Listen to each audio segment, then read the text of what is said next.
ETF index mutual funds నేర్చుకుని stock మార్కెట్లో రాణించాలనుకుంటున్నారా? వెంటనే ఈ నెంబర్కి కాల్ చేయండి. నమస్తే రమగారు. నమస్తే జయ. రమగారు, సాధారణంగా భక్తులు రకరకాల కోరికలతో రకరకాల ఆలయాల్ని దర్శనం చేసుకుంటూ ఉంటాం. ఒక ఆలయానికి వెళ్తే ఈ కోరిక నెరవేరుతుంది, ఆ ఆలయానికి అలాంటి పేరు వచ్చేస్తుంది. అయితే నాకైతే విద్య చాలా ప్రధానం అనిపిస్తుందండి. విద్య తరువాతే ఏదైనా అనిపిస్తుంది.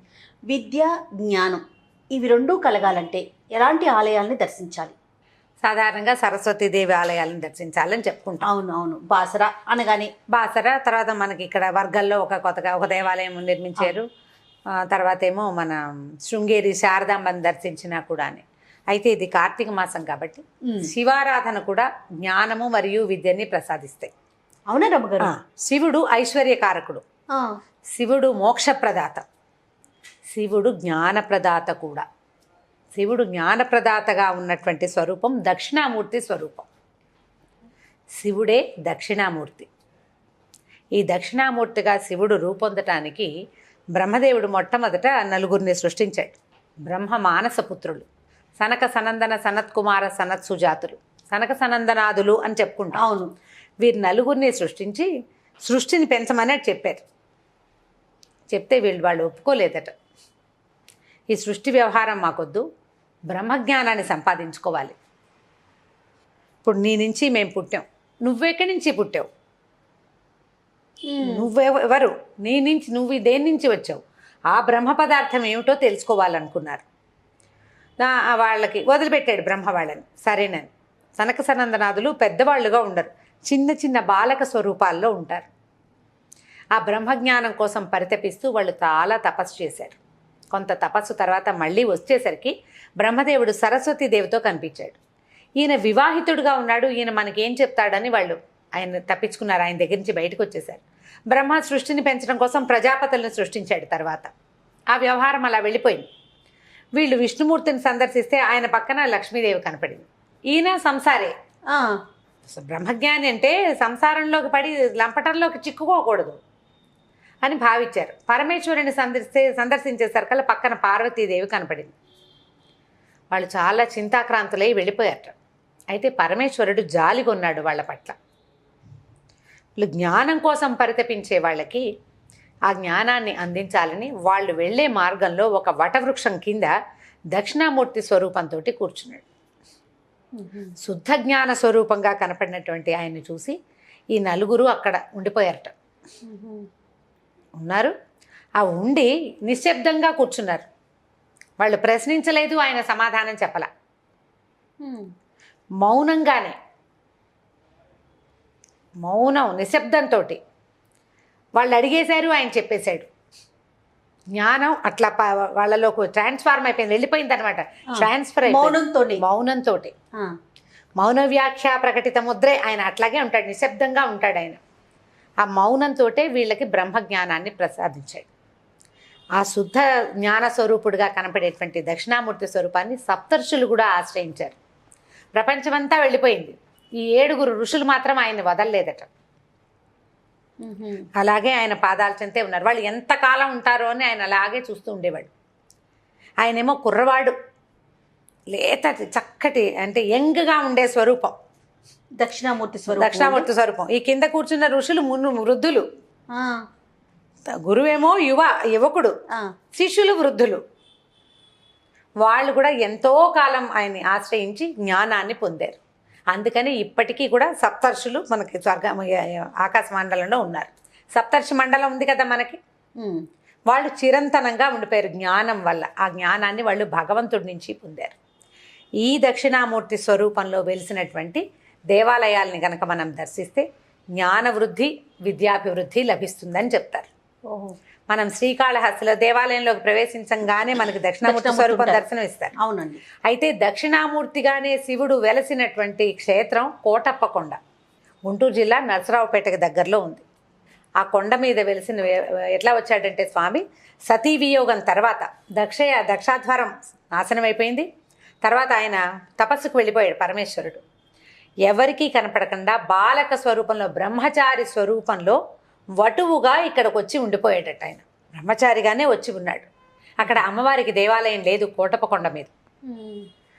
అమ్మవారి సాన్నిధ్యం లేని దేవాలయమే లేదు మనకెక్కడ. ఆ ఒక్క చోటే కొండ మీద ఆయన ఒక్కడే ఉన్నాడు. ఆయన అక్కడ శుద్ధజ్ఞాన స్వరూపుడుగా తపస్సు చేసుకుంటూ ఉండగా బ్రహ్మ విష్ణువు దేవాదులందరూ కూడా తమకి బ్రహ్మజ్ఞానాన్ని ఉపదేశించమని అడిగారు. ఆయన యొక్క దక్షిణామూర్తి స్వరూపం వల్ల అడిగితే బ్రహ్మకి జ్ఞానాన్ని విష్ణువుకి జ్ఞానాన్ని 3 కొండల్లాగా ఉంటాయి. త్రికూటేశ్వర స్వామి అంటారు ఆయన. ఏ పక్క నుంచి చూసినా 3 గోపురాలు 3 కొండ కొసలు కనపడతాయి అన్నమాట మనకి. ఆ 3 కోట్ల మధ్యలో ఆయన ఉన్నాడు. ఆ కొండ ఎక్కి స్వామిని దర్శించుకున్న వాళ్ళకి గురువు యొక్క అనుగ్రహం లభిస్తుందని, గురుగ్రహం మనకి గురువారపు గ్రహం ఉంది కదా బృహస్పతి, బుద్ధి పెరుగుతుంది, అజ్ఞానం నశిస్తుంది. గురుగ్రహం వల్ల వచ్చేటువంటి రకరకాల ఇబ్బందులు తొలగిపోతాయి, విద్యాభివృద్ధి జరుగుతుంది. చదువు ఆగిపోయిన వాళ్ళు, చదవలేకపోతున్న వాళ్ళు, చదువుకి సంబంధించిన ఏ సమస్య అయినా ఉన్నవాళ్ళు, ఏం చేయాలో జీవితంలో ఒక ఏమంటారంటే కన్క్లూజన్కి రాలేని పరిస్థితి ఒకటి ఉంటుంది, అవగాహన లేకపోవటం. అది ఇక్కడికి వెళ్తే అది తీరిపోతుందని చెప్తారు. సుమారుగా ఒక 720 750 మెట్లు ఉన్నాయి పాతవి. మెట్ల దారి గుండా పైకి వెళ్ళొచ్చు మనం. ఇప్పుడు ఘాట్ రోడ్ కూడా వచ్చింది. అక్కడ ఆయన ఒకటిదే దేవాలయం. ఇంకా అమ్మ కనిపించరు. పాత త్రికోటేశ్వరుడు, కొత్త త్రికోటేశ్వరుడు రెండు శివలింగాలు ఉన్నాయి అక్కడ. పాత త్రికోటేశ్వరుడు మొట్టమొదట బ్రహ్మదేవుడు ప్రతిష్ఠ చేసిన త్రికోటేశ్వర స్వామి ఒకరుండగా, తర్వాత ఒక కొండ మీదకి ఒక ఆవిడ గొల్లభామ, ఒక ఆవిడ ఆనందవల్లి ఆవిడ పేరు, ఆవిడ నిత్యము శివారాధనకు వచ్చేదట. కొండెక్కి వచ్చేది, శివుడికి సమర్పించేది, పూజ చేసేది. సమీప గ్రామానికి చెందిన ఆవిడనమాట. అయితే పరమేశ్వరుడు ఆమెను పరీక్షించడానికి కన్యకే గర్భం వచ్చేలాగా చేశారట. ప్రశ్న లేదు ఆమెకు, తనకి గర్భం ఎలా వచ్చిందో తెలియదు. కన్య ఆమె రోజు కొండెక్కి వచ్చేదట. అయినా కూడా వచ్చేది. వస్తుంటే ఈ గర్భాలసం కడుపుతో ఉన్న వాళ్ళు కొండెక్కటం అంటే ఎంత కష్టం, అలిసిపోయేదట. ఒకనాడు పెరుగుకుండ పట్టుకొచ్చింది స్వామికి సమర్పించడానికి. వాళ్ళ శక్తి అదే, పాలు పెరుగు సమర్పిస్తారు. కాకులు కొట్టేసినాయట దాన్ని, కుండని. ఆవిడ దుఃఖిస్తూ కూర్చుంది, అలిసిపోయింది, ఎక్కలేకపోయింది. కాస్త ఎక్కాలి పైకి. అయ్యో ఇట్లా ఇదైపోయిందంటే ఒక వృద్ధ బ్రాహ్మణుడి రూపంలో అక్కడికి వచ్చేట ఆయన పరమేశ్వరుడు. ఏమిటికు దుఃఖిస్తున్నావు ఏమిటంటే, నీ విచారానికి కారణం ఈ కాకులే నా విచారానికి కారణము అంటే, ఇక నుంచి కాకులు ఈ కొండను ఎక్కమన్నట్టు. కోటప్ప కొండ మీద కాకి వాలదు. నీ విచారానికి కారణమైన కాకులు ఈ కొండ మీద వాలవు ఇంకా అని చెప్పాడు. అయితే ఆమె, నేను అలసిపోతున్నావు కదా, కొండెక్కి రాబోక అంటే, అప్పుడు ఆవిడ పరమేశ్వరుడి దండం పెట్టి, ఆయన కిందకి నా కోసం వస్తే నేను ఎక్కను, నేను ఎక్కలేకపోతున్నా నిజం, ఆయన నా కోసం దిగి రావచ్చు కదా అనేసరికల పరమేశ్వర వాణి వినపడిందట. తిరిగి చూడకుండా వెనక్కి వెళ్ళిపో, నీ వెనకాల వస్తాడు శివుడని. ఆవిడ కొండ దిగింది. దిగుతూ ఉంటే వెనకాలట ఎట్లా అట్టహాసమైన శబ్దాలు వచ్చినాయట. పెద్ద పెద్ద మోతలు, పిడుగులు పడుతున్నట్టు, ఢమఢమఢమ, ఇవి ఢమరుకపు శబ్దాలు, తాండవం చేస్తున్నట్లుగా శబ్దాలు. కొంత దూరం వెళ్ళి అక్కడ జంగమదేవర గుహ అని ఒక గుహ ఉందట. అక్కడ దాకా వెళ్ళాక ఆవిడ భీభత్సపు శబ్దాన్ని తట్టుకోలేక వెనక్కి తిరిగి చూస్తుందట. ఆవిడ వెనకాల నడిచొస్తున్న శివుడు ఆ జంగమదేవర గుహలోకి వెళ్ళిపోయి అంతర్ధానం అయిపోయాట. అక్కడొక శివలింగ రూపంతో వెలిశారు. కొత్త కోటప్ప గుడి అంటారు అది. ఈ 2 శివలింగాల్ని దర్శించవచ్చు. స్వయంభూ అండి అక్కడ. స్వయంభువు. ఈ కొత్త కోటప్ప గుడి స్వయంభువు. మొదట త్రికూటేశ్వర స్వామిని బ్రహ్మదేవుడు ప్రతిష్ఠ చేసిన లింగం. లేకుంటే ఆయన కిందకి దాకా వెళ్ళేవారేమో బహుశా, ఆవిడ చూడకపోతే. ఏమో, భక్తులకి పరీక్షలు పెడతాడు భగవంతుడు. ఆనందవల్లిగా కూడా ఒక దేవాలయం ఉంది కింద ఆ మెట్ల మీద దారిలో.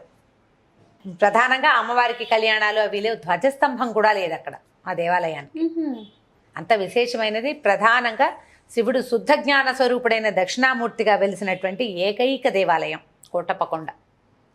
అక్కడికి గనక వెళ్తే విద్యకి సంబంధించిన అన్ని రకాల చిక్కులు తొలగిపోతాయి. పూర్వజన్మలలో చేసినటువంటి ఏదైనా విద్యాదానాలు అవి ఉంటే ఫలితానికి రానివి ఇక్కడికి వస్తే ఫలిస్తాయంటారు. ముందు జన్మలలో చేసుకున్న పుణ్యాలు ఆగిపోయి ఉంటాయి. మనం ఎంత చేసినా ఏమీ ప్రయోజనం లేనట్టుగా కనపడుతుంది. అది ఇక్కడికి వచ్చాక గురువు యొక్క అనుగ్రహం ఏర్పడి అది సిద్ధిస్తుందట. తప్పకుండా ఈ తెలుగునాట ఉన్న మహాద్భుత క్షేత్రాలు కొన్ని ఉన్నాయి.